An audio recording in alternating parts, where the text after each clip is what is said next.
This is a really fun one for artists and kids. So say art below for your free leopard print and we will send it your way. It's really cool to do in a classroom as well.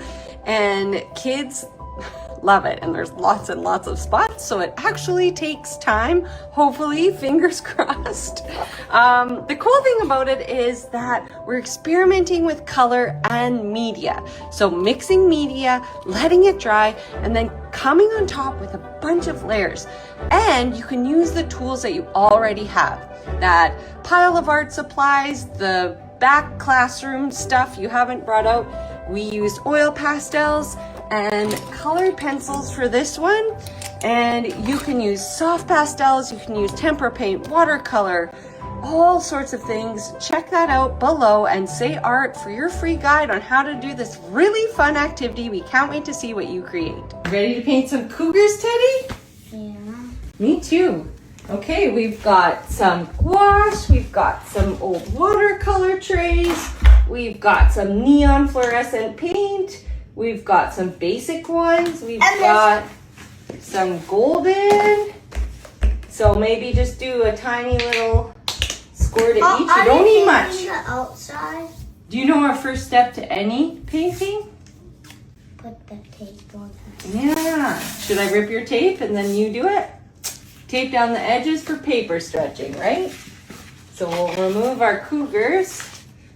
Here we go. Oh, yeah. Got it. Half on, half off. You got it. Okay.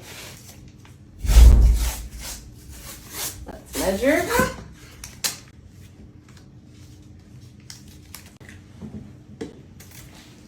So our first step is actually, let's move our cougars. And then put water on it. That's right. Do you remember what it's called? Watercolor. Watercolor. Can I It's put called, water on it? you can. It's called wet on wet. And we like to have a big brush when we do this. That's good. If you spray too much tape, what happens?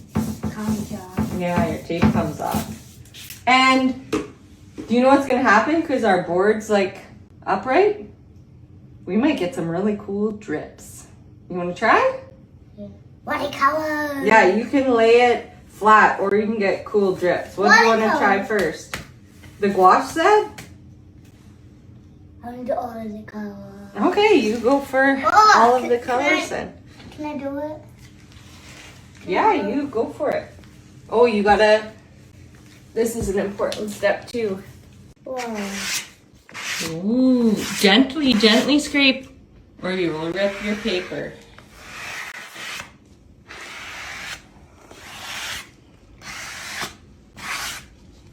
Nice. I would only scrape it really once because then it gets, here I have a clean one. Can I try? Ooh. Okay, this is the last time and then we're going to leave it or we're going to rip our paper. Get us hair dry. Hair dry, okay. Gotta get the hair dryer. Gotta get the hair dryer. Here we go. It's down here. Oh. Right, we are ready for that next step. These dried nice and flat. Lucky we taped those edges down so we didn't get any wobblies in our paper. And look how gorgeous those stains are. Oh, wow. Teddy's turned out great. We cannot wait to do this next step. So grab your free printout that we created just for you to get started. You're gonna have a blast. Teddy has done this since he was 4 and now he's 6. And he loves doing this method, creating, playing with pastels, mixed media. And honestly, it just takes out the fear of that blank piece of paper or canvas. Just go crazy on it. And then you just keep adding and it just turns out every time. We've been doing this for over 20 years and we cannot wait to see what you create doing this hack. We of course teach this full method with everything you need to know and some really big secrets on the best way to get the best artist drawing. In our portrait class, we've had teachers from all over the world take the class, show their students our process, and have a total blast while doing it, hanging their pieces in their classrooms and exhibiting their work. So we know this works because we've seen thousands of people do it and have the best time. Let us know if you have questions along the way, and we cannot wait to see what you create using this technique. Important to have 1-2 pieces at the top, because if you have the middle, it'll go willy-nilly and you'll be very disappointed and you'll lose your spot. 1, 2. What's the next step, Teddy? Yeah, how do you mark your corners again? Mark your corners. Yeah.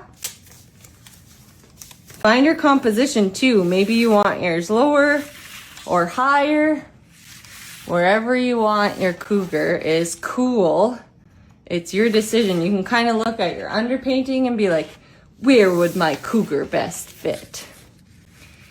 I think our cougar would fit there. I've kind of thought about the whole thing from start to finish, so.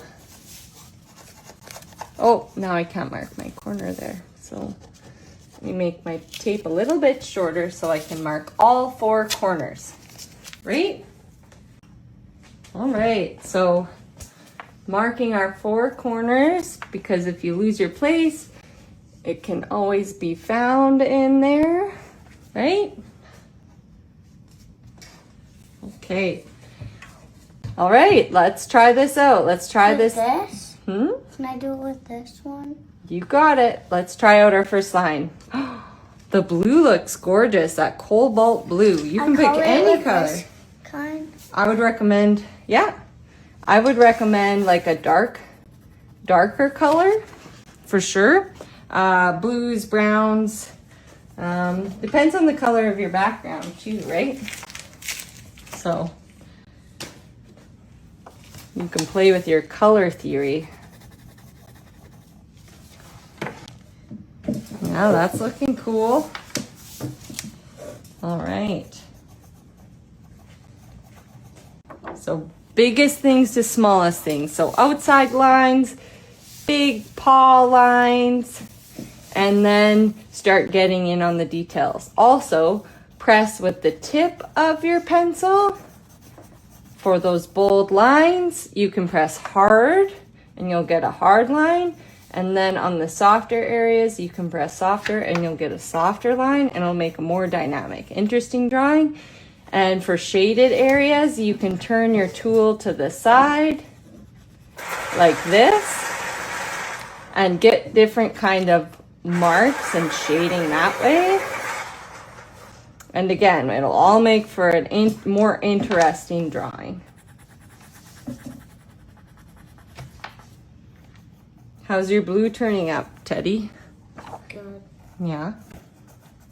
Ooh, coming along, Teddy. Give me a flip again. Let's see. Oh, wow. So lift it up. Draw a little bit. Give it a lift. See how that works? Wow. That didn't work. Okay, try again.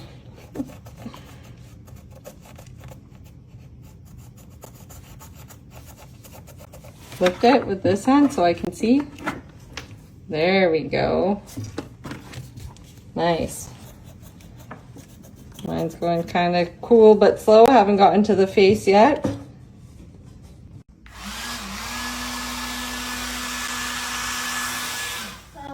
I have an idea.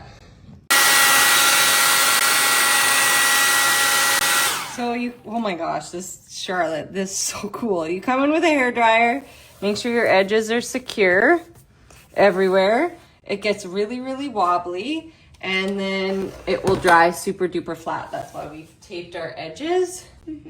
So you can see how wobbly the edges are. And how cool that turned out. I don't know if it's the soap in the bubbles, but look at that. That's like crazy cool, right? That's 2 pieces of tape on the top. That's your first step there. After everything's nice and flat and dry. Off of this. Nope, it's painter's tape. So it's made to not, yeah, I can't, like, how wobbly was that? And then how flat is it now? That's pretty incredible. We have our fancy art eraser.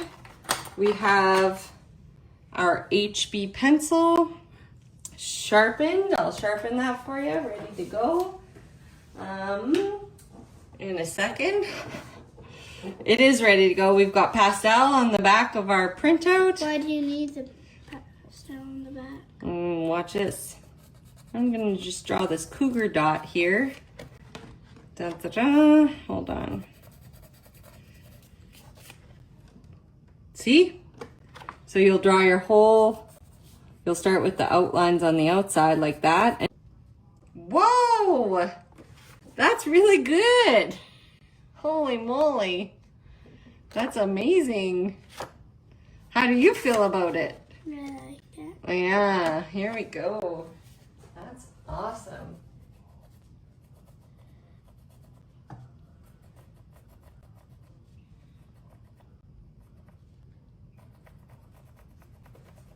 Of a nice dynamic sketch, and we sketch this out just for you so you could learn to draw. So things I want you to practice are, okay Teddy, perfect time to sharpen your pencil, is pressing really hard and then pressing softer. It's called line sensitivity, and you can go over a line once or twice to make it darker. But if